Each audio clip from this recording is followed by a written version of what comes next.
Chapter 3. Not breaking off the engagement, but getting married. I knew this kid would definitely show up.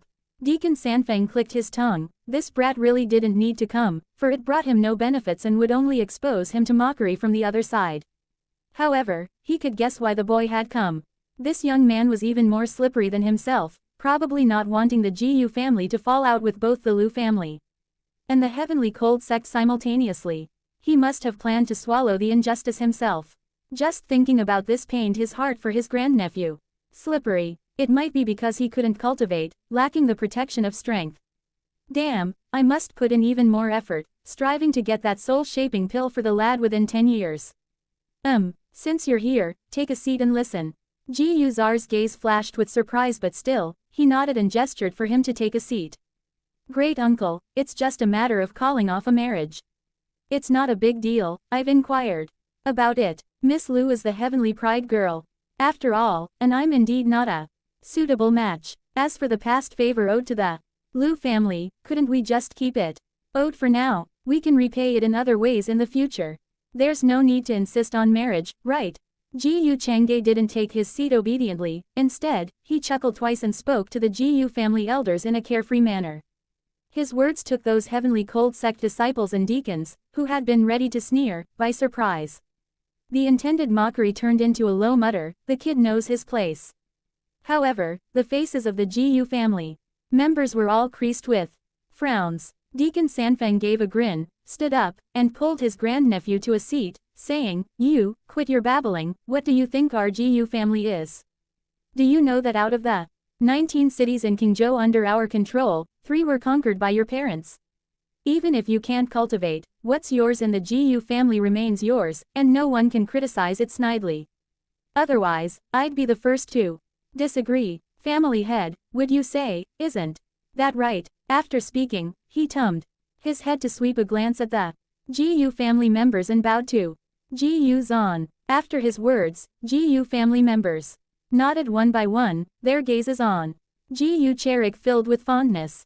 What did this youngster take them?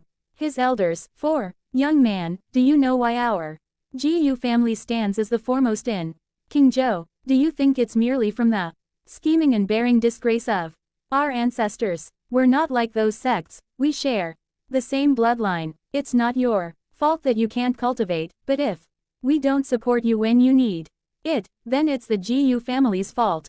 Gu Zan, as the family head, looked fiercely at Gu Cherig, his eyebrows raised as he spoke. With those words, the Gu family members one by one put down their teacups and silently regarded those from the Heavenly Cold sect. Now, family head Gu, if the younger generation agrees to it, why persist in refusal? This doesn't appear to benefit either of us. The Heavenly Cold sect elders found themselves in quite a quandary at this point. They had heard that the Gu family was famously stubborn, but now they saw it firsthand. Even the junior had agreed, yet they still weren't willing. And, judging by their looks, they seemed ready to fight, which wouldn't work out well for those who had come from the sect.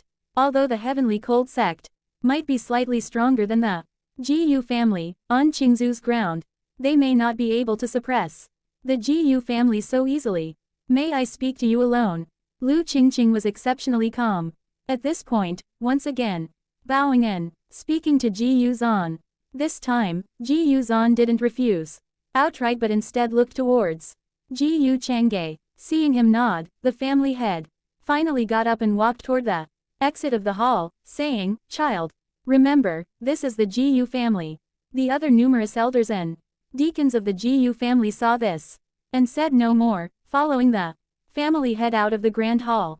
Only Gu Sanfeng whispered in his grandnephew's ear, "You youngster, better be careful. The prettier the girl, the better they are at deceiving. Sister, why would you bother talking to him?" "Exactly, our Heavenly Cold sect isn't from Qingzhou, but they wouldn't dare lay a finger on us. Qingqing, you need not worry. Although our sect is not located in Qingzhou, the Gu family wouldn't dare to make a move against us. If you wish to leave, I as an elder can safely take you away." The people from the Heavenly Cold sect were baffled as to why Lu Qingqing insisted on speaking alone with this young man who seemed completely devoid of cultivation, but upon facing Lu Qingqing's emotionless, icy gaze, they all shut their mouths and left the grand hall, arriving outside to exchange unfriendly stares with the Jiyu family members. That elder from the heavenly cold sect silently activated the jade talisman in his possession, requesting reinforcements from the sect. The Jiyu family also had a few old monsters, but they certainly wouldn't get involved in this matter, unless it was a life or death situation for the family. To be safe, it was still better to notify the sect for backup. Before coming, he was quite confident. However, seeing that the Jiyu family was really so single-minded had made him uncertain about whether they would dare to make a move. For a moment, only two young people were left in the council hall. Lu Qingqing raised her hand, and a stream of spiritual energy closed the hall doors, also activating the array within that isolated sounds.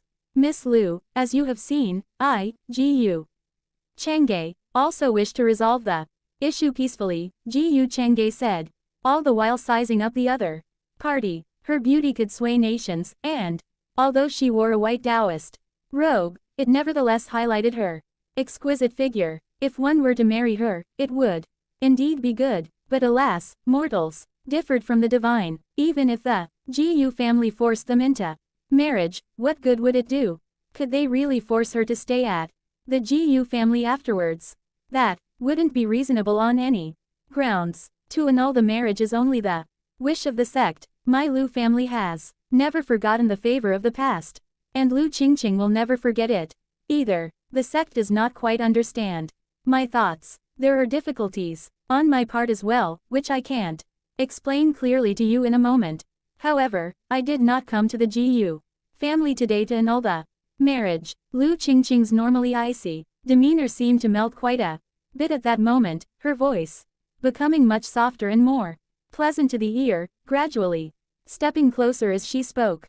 What does Miss Lu mean?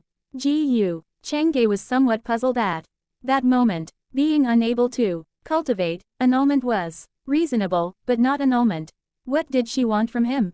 Could she really be desiring his body? But he did look quite attractive, he had to admit. As long as you are willing, then let's get married. Lu Qingqing stopped a step in front of the young man, looking into his eyes, her tone serious and sincere.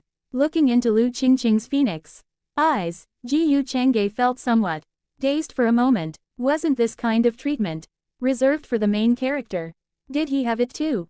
Married? Ji-Yu Chang'e asked, with disbelief. But there's one thing I need to make clear in advance. Due to the cultivation technique I currently practice, even after getting married, I cannot consummate it with you for the time being. We'll need some time. Once I secure the position of saintess, the issue with the cultivation technique can be resolved. Lu Qingqing nodded without hesitation, trying to make her voice as gentle as possible. Being used to acting cold in the sect, she found it a bit difficult to